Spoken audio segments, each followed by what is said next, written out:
Here are the headlines for the day. We have a photo of Vice President Kamala Harris's first meeting with Congressional Black Caucus members in her ceremonial office. The caucus tweeted the picture of Harris seated at a table in the office Wednesday with caucus chair Congresswoman Joyce Beatty, along with Congress members Johanna Haynes, Hakeem Jeffries, Emmanuel Cleaver, and Nikema Williams. The caucus was founded in 1971. It has 58 members in the current Congress, which is a record high for the group. Harris is, of course, a former member. The group is celebrating its 50th anniversary this year and recently unveiled a 100-day plan that details some of its legislative priorities for the first few months of the Biden presidency.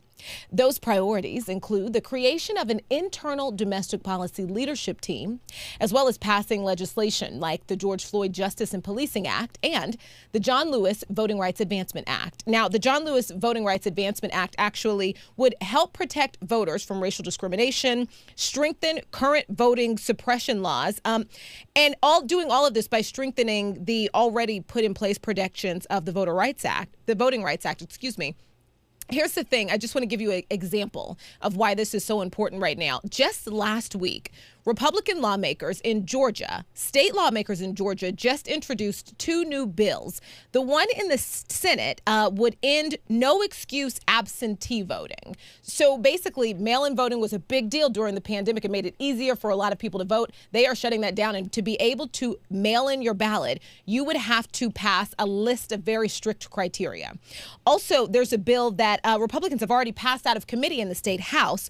That bill would eliminate Sunday early voting, which a lot of advocates say, hey, this is specifically attacking black voters, the black church. Remember, we talked a lot here, Romeo, about souls for the polls, souls to the polls, you know? Yeah, we did before. And, you know, just love this hashtag living black history, what that's all about. When you see that picture and she's letting know, like, look, I got you. You know, we came up together. We're going to do this. And I love seeing that. And it's important that we take advantage of the situation being in the White House, her being the vice president. And the reason why I say that is because we really haven't had this seat. So now it's time to go ahead and just make sure we put a stamp on it and get everything done moving forward and protect us. Romeo, you know, I was just going to say that this is exactly what we mean by having a seat at the table. You know, people like the Ice Cubes and I forgot the whatever Mr. Walker was that we were talking about. They want to have these seats at the table, but they want to have, you know, social media, put out statements on Instagram and Twitter and things like that. This is what having an actual seat at the table is. And I'm happy that this meeting happened. And I think that we owe a lot to having Vice President Kamala Harris in office to making some of these meetings happen. Yeah, that is so true. All right, Reps Karen Bass and Jerry Nadler announced Wednesday that they're reintroducing the George Floyd Justice and Policing Act now, which, if passed, will lead to a series of federal police reforms, including a ban on chokeholds and measures to alter qualified immunity. The House is expected to vote on it next week.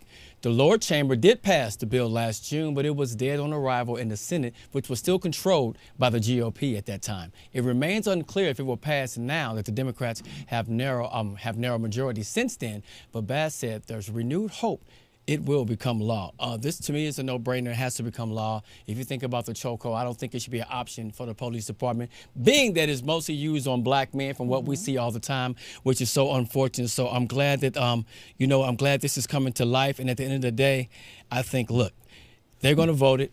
And I think a lot of Republicans are going to be put on the spot if they don't. Just like the whole thing with the stimulus check. We're going to find out who's with the movement and who's not. Nadler went on to say that while the issue of policing can't be solved by Congress alone, the federal government has a responsibility to address this issue. I look forward to working with my colleagues across the aisle and in both chambers to ensure that this bill becomes law. I mean, I'm crossing my fingers that, you know, that it arrives to the Senate and it's passed. They only need a simple majority to pass it in the Senate. So, yeah, I guess we're going to see who's really about that that bipartisan life. Yes. Exactly. So, Melissa, so, you know, I was definitely going to say the same thing about it, you know, making it to the Senate. U.S. Rep.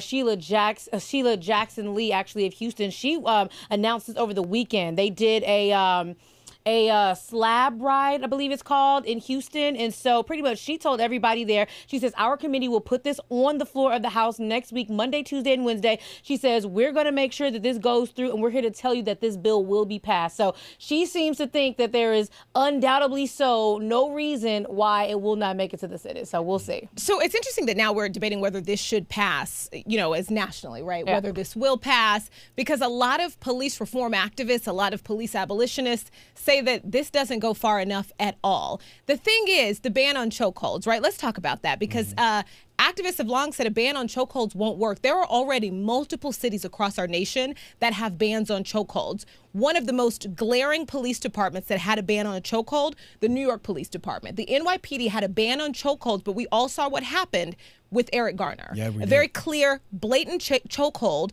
That officer didn't lose his job until 5 years later, and he never faced any charges for that. Not only that, in the years before Eric Garner died, there were 1,000 instances of complaints against police regarding chokeholds at the NYPD, which already had a ban. So when we talk about reform, will it do anything if there's not a huge effort to take some of that money out of policing and put it to where they're not the first responders every time? Exactly. That, in addition to reducing the concept of qualified immunity, that it remains to be a huge problem as to why cops don't face any kinds of repercussions for going against, for doing things that are in fact illegal, like chokeholds. So we'll have to see how this plays out. TARANA Burke, the activist who gave the movement METOO its name, says concrete change has been incremental at best, and especially for Black survivors. Now Burke is part of a new initiative called We As Ourselves, in which 3 prominent groups are focusing on those survivors who she says often feel that #MeToo has passed them by. In an interview, Burke said that when #MeToo exploded into view in 2017, a result of the Harvey Weinstein scandal, Black women just kept saying, "Where are we? Where are we? Where do we show up?"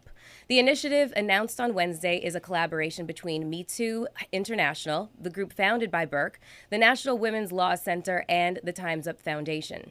The coalition also released a love letter to survivors, a video tribute from activists and celebrities like Gabrielle Union-Wade, Journey Smollett, Tamron Hall, and Valerie Jarrett, the former advisor to President Barack Obama. Dear survivor. Dear survivor. Dear survivor. Dear survivor. I love you. Even when the world seems to cut you down for showing up. I see you. I see you. I see you. We see you. Among the initiative's concrete plans, narrative research, conversation guides, a 5-part event series, and rapid response tools to support Black survivors who come forward. A week of action is planned for Sexual Assault Awareness Month in April. Now, I'm not sure if, our soulmates are aware, but TARANA Burke coined the phrase Me Too back in 2006. It was a phrase that she coined in reference to her work with sexual assault survivors. And since then, the movement, the name, has basically been hijacked away from her. I mean, 2 white women, Jodi Kantor and Megan Twohey, even went on to write a Pulitzer Prize-winning book called She Said about the Harvey Weinstein scandal. So TARANA Burke has really faced an uphill battle reclaiming, the title as her own, and also just and drawing attention to the work that she did and the primary focus, the primary subject of her work, which was Black women facing, assault and harassment and not being recognized as victims. So I'm looking to see just how far she progresses with this, because, the movement being hijacked was a lot. No, I agree with you, Melissa. I am having trouble with the whole Me Too gate. I'm not sure what it was called, with the mismanagement of the fund. So for some reason, my trust in Me Too is a little shaky at the moment. But, the one thing that I do have to say that, Black women are survivors of gender-based as well as racial-based. So we have a lot that we're going through, as well as women that do face rape and things of that nature, they also don't report it. And so then you have mental health issues that go on. So it ends up being a lifelong situation. So, I mean, there is another company that I do want to bring up called the Black Women the National Center on Violence Against Women in the Black Community. So if there is someone that, like myself, maybe not want to put your money into Me Too, that is another option for another organization for Black women that face the same things that she's trying to do with the Me Too movement as well.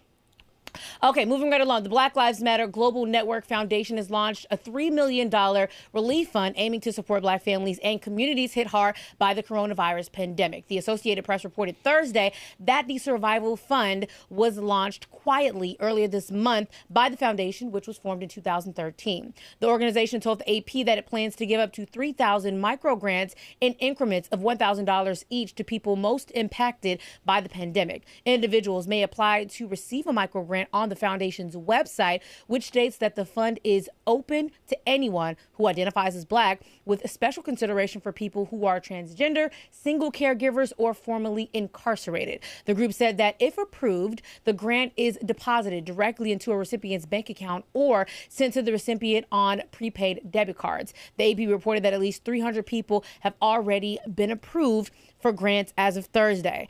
Just, a small update to our story, that we were talking about yesterday about BLM. They made $90 million. A lot of people were wondering where their money came from. I feel like this is good, guys. Like, we kind of know some actions that are happening with BLM, right? Well, yeah, especially since no one's gotten their stimulus checks. So you hit on the nose. Thank you. Thank you. Somebody got to give out some money. Hey, CMB, we all we got. We got to look out for each other because they're not cutting the checks. So thank God that they're willing to do it. You hit it right on the nose. I can't with you, Romeo. You're hilarious. All right, guys. So let's check in really quickly with our YouTube soulmates. One of our soulmates here says, we're going to need a Voters' Rights Act ASAP. He says the GOP is tripping. Nicole Christie here says, Demi and Melissa with the animal print vibe. Totally on accident. One of our other soulmates, Aaliyah Gilbert, says, Fox Soul made my night happy and me. And we love that. Keep the comments coming, guys, because I'm going to make sure that a good portion of them make it to our live show. In the meantime,